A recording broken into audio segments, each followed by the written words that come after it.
শিয়ালদার কাছে খুঁজে পেলাম শ্রী শ্রী কৃষ্ণধাম। আমি বলছি কলকাতার রাজা রামমোহন সরণিতে অবস্থিত শ্রী শ্রী রাধা গোবিন্দ ধামের কথা। মন্দির প্রতিষ্ঠা হয়েছে 1931 সালে।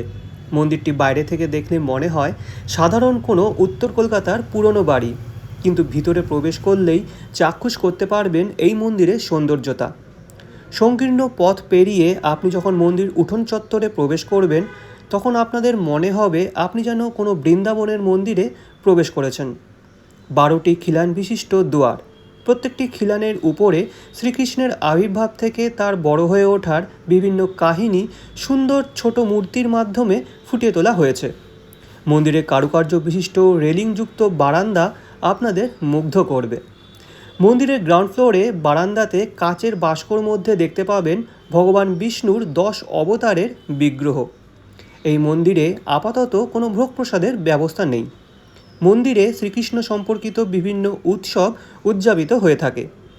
গর্ভগৃহে বিরাজ করছেন শ্রী শ্রী রাধা গোবিন্দ।